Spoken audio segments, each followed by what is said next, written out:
keempat lampu itu masing-masing bersayap 6. Sekelilingnya dan di sebelah dalamnya penuh dengan mata. Dan dengan tidak berhenti-hentinya mereka berseru siang dan malam, Kudus, Kudus, Kudus Tuhan Allah, Allah yang Maha Kuasa, yang sudah ada dan yang ada dan yang akan datang. Dan setiap kali makhluk-makhluk itu mempersembahkan puji-pujian dan hormat dan ucapan syukur kepada Dia yang duduk di atas tahta itu dan yang hidup sampai selama-lamanya. Amin. Salam saudaraku yang saya kasihi dan mengasihi Yesus Kristus. Gimana kabarnya? Saya selalu berdoa supaya saudara-saudaraku semua diberkati Tuhan, diberi kekuatan oleh Tuhan, dan senantiasa kasih kuasa Allah selalu melimpah di dalam kehidupan saudara-saudaraku semua. Hari ini kita masih ibadah live streaming atau ibadah online dari channel Menara Doa Gereja Baptis Indonesia Mojosongo. Hari ini kita akan memuji Tuhan, kita akan mempelajari kebenaran-kebenaran firman Tuhan, dan kita juga akan berdoa secara bersuara. Namun sebelum kita akan mempelajari kebenaran firman Tuhan, mari kita akan terlebih dahulu kita berdoa, kita menyerahkan kepada Tuhan pada saat ini. Bapa Allah yang rahmani, hari ini kami menyerahkan, kami percayakan kepadamu ibadah doa dari awal sampai akhir. Kiranya Tuhan sendiri yang hadir, Tuhan sendiri yang menolong, Tuhan sendiri yang memberkati, dan seluruh pendengar melalui channel Menara Doa Gereja Baptis Indonesia Mojosongo, semuanya diberkati Tuhan. Kami percayakan, kami menyerahkan di dalam namamu, dalam nama Tuhan Yesus Kristus. Kami sudah berdoa dan mengucap syukur. Haleluya Yesus, haleluya. Amin. Saudaraku yang terkasih di dalam Yesus Kristus, mari kita akan bersama mendengar satu pujian dari pemuda. Mari kita akan mendengarkan bersama-sama.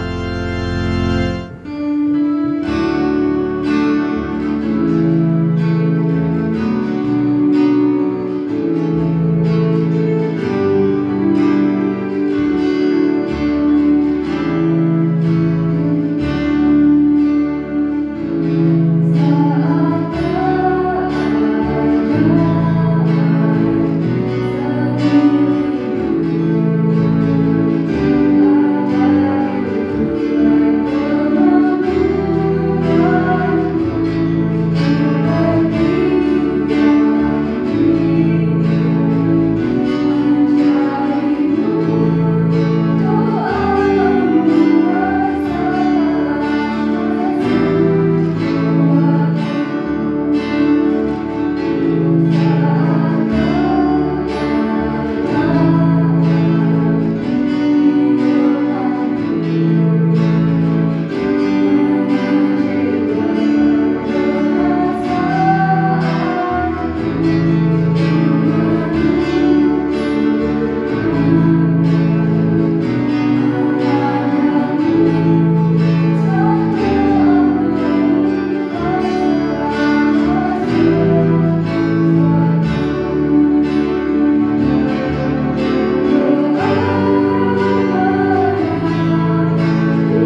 Puji Tuhan, hari ini kita boleh mendengar pujian yang sangat luar biasa yang dipersembahkan oleh anak-anak kita, yaitu Saudara Lewi, Augie, Kesia, dan Nea. Kiranya diberkati Tuhan pada hari ini. Kita akan mempelajari kebenaran firman Tuhan pada saat ini.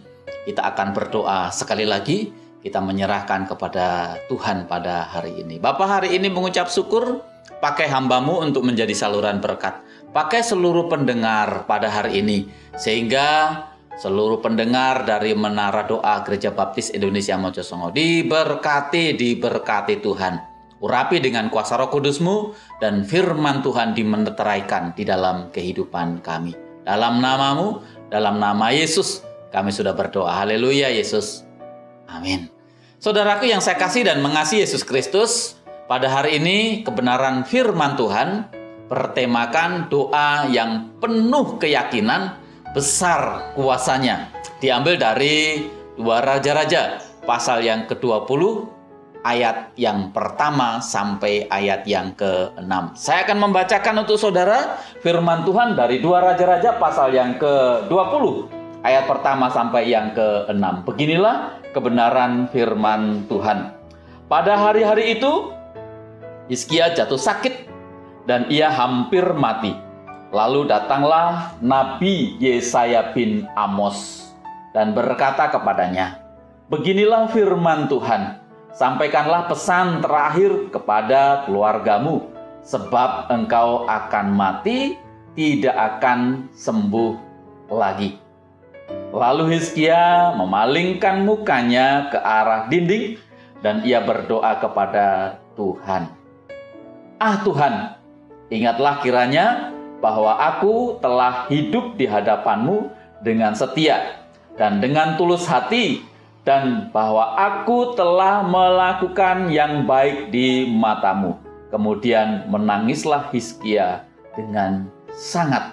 Tetapi Yesaya bin Amos lagi keluar dari pelataran tengah, tiba-tiba datanglah firman Tuhan kepadanya, "Baliklah dan katakanlah kepada Hizkia, raja umatku, beginilah firman Tuhan, Allah Daud, bapa leluhurmu, telah kudengar doamu, dan telah kulihat air matamu. Sesungguhnya aku akan menyembuhkan engkau. Pada hari yang ketiga, engkau akan pergi ke rumah Tuhan." Ayat yang ke-6, "Aku akan memperpanjang hidupmu 15 tahun lagi, dan aku akan melepaskan engkau dan kota ini dari tangan Raja Asyur. Aku akan memagari kota ini oleh karena aku dan oleh karena Daud umatku."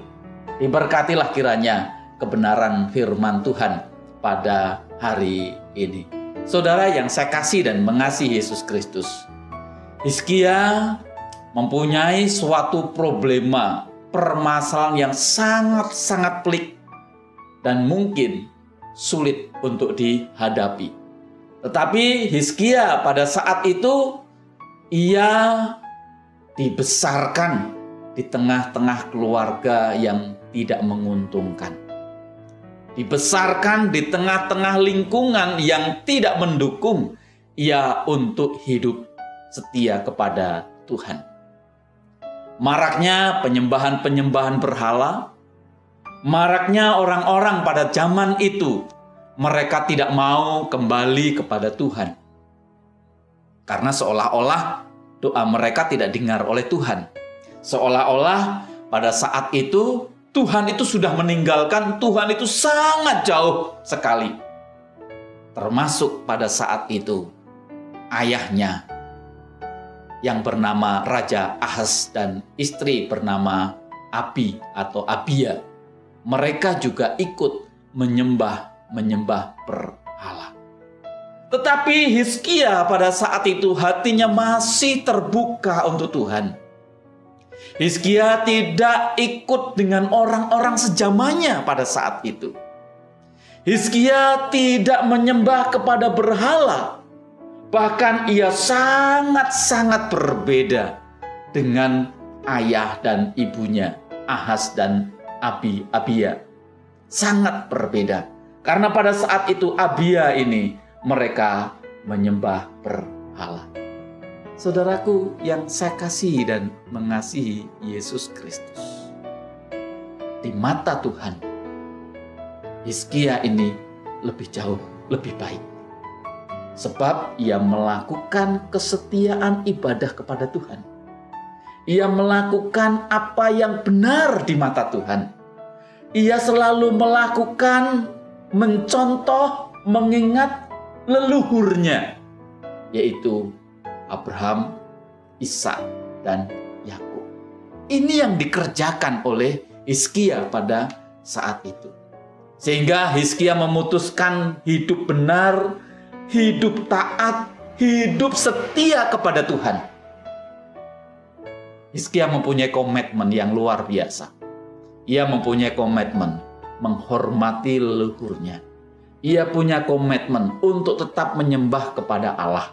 Ia punya komitmen meskipun orang-orang meninggalkan Allah pada saat itu. Ia tetap beribadah, ia tetap taat, ia tetap melakukan yang terbaik untuk Tuhan. Sehingga Allah pada saat itu menaruh belas kasih kepada Hizkia karena pada saat itu kesetiaannya. Saudara, mungkin barangkali saat ini kita berada di tengah-tengah lingkungan yang tidak menyenangkan. Keluarga yang broken home, di lingkungan keluarga yang tidak berseirama, atau keluarga yang tidak mengenal Allah, atau pada saat ini yang sedang kita hadapi PPKM dimulai tanggal 3 Juli yang lalu. Tidak mudah bagi pengusaha transportasi, pedagang, dan sebagainya. Tidak mudah akan hal itu. Atau di lingkungan yang tidak mengenal Allah sekalipun pada hari ini. Jangan takut. Jangan kompromi dengan keadaan saat ini seperti yang dinyatakan di dalam hati kita, memiliki komitmen. Aku mampu, aku bisa, karena doa yang penuh dengan keyakinan Tuhan campur tangan dan besar kuasanya. Engkau harus punya komitmen. Berperilakulah setia. Berperilakulah taat kepada Tuhan. Engkau tetap menyembah kepada Allah penuh dengan keyakinan bagaimana engkau harus hidup taat di hadapan Allah. Meskipun hari-hari ini banyak orang tidak punya waktu untuk Tuhan. Meskipun hari-hari ini banyak orang yang tidak mau bertobat kepada Allah. Tapi satu hal, mari kita melihat seperti Hizkia. Mereka tetap taat, tetap setia kepada Tuhan dalam keadaan apapun. Punya komitmen yang luar biasa untuk Tuhan pada hari ini. Saudaraku, hari ini mungkin saudara angkat tangan. Karena tidak banyak orang yang peduli, tidak ada orang yang menolong, tidak ada yang memperhatikan saudara di dalam penderitaan. Bahkan yang paling menyakitkan, saudara dianggap sebagai mayat hidup. Berdoalah kepada Tuhan dengan penuh keyakinan, karena doa yang penuh dengan keyakinan itu sangat besar kuasanya. Saya ingin mengajak saudara untuk membaca dalam satu firman Tuhan di dalam Filipi pasal yang keempat. Filipi pasal yang keempat ayat yang ke-6-nya. Beginilah firman Tuhan, Filipi 4 ayat yang ke-6. Janganlah hendaknya kamu khawatir tentang apapun juga, tetapi nyatakanlah segala hal keinginanmu kepada Allah dalam doa dan permohonan dengan ucapan syukur. Ayat ini berkata, janganlah hendaknya kamu khawatir tentang apapun juga, tetapi nyatakan kepada Allah. Nyatakan kepada Allah. Sekali lagi, saya dan saudara orang yang sudah dipilih Allah, sudah dibenarkan. Mestinya doa kita penuh dengan keyakinan, punya kuasa yang luar biasa. Di dalam Amsal pasal yang ke-15, ayatnya yang ke-29. Amsal 15 ayat yang ke-29. Begini firman Tuhan. Tuhan itu jauh dari orang fasik, tetapi doa orang benar didengarnya. Tuhan jauh dari orang fasik, tetapi orang benar didengar oleh Tuhan di dalam kehidupan kita. Kita lihat lagi di dalam Yakobus. Yakobus pasal yang kelima. Yakobus pasal yang kelima ayat yang ke-16. Yakobus pasal 5 ayat yang ke-16, beginilah firman Tuhan. Karena itu hendaklah kamu saling mengaku dosamu dan saling mendoakan supaya kamu sembuh. Doa orang benar bila dengan yakin didoakan sangat besar kuasanya. Haleluya. Doa orang benar bila didoakan dengan yakin sangat besar kuasanya. Berdoalah senantiasa dan peliharalah hubunganmu dengan Tuhan, sebab Ia punya kuasa yang luar biasa, kuasa yang dahsyat yang akan memberkati saudara. Aktivitas doamu itulah yang akan didengar oleh Tuhan. Haleluya. Mari kita akan berdoa. Bapa, hari ini mengucap syukur kami boleh mempelajari kebenaran firman-Mu. Biarlah firman Tuhan hari ini sungguh-sungguh memberkati kami bersama. Kami percayakan firman-Mu, kami menyerahkan kami semua di dalam nama Yesus Kristus. Kami sudah berdoa dan mengucap syukur. Haleluya Yesus. Amin. Mari saudara-saudaraku, kita akan berdoa bersama-sama, berdoa bersuara di dalam keluarga saudara. Pokok-pokok doa sudah dikirim melalui WA. Lalu kalau saudara ada pergumulan pokok doa, silahkan dikirim melalui nomor yang ada di bawah ini. Dan kalau saudara nanti setelah selesai semua berdoa dan tidak ada suara, silahkan salah satu keluarga, bisa ayah, bisa ibu, bisa siapa saja yang ada di dalam keluarga untuk menutup di dalam doa. Ingat, hari ini tetap jaga kesehatan, tetap semangat, tetap hidup prokes protokol kesehatan. Tuhan Yesus memberkati. Haleluya, Tuhan memberkati.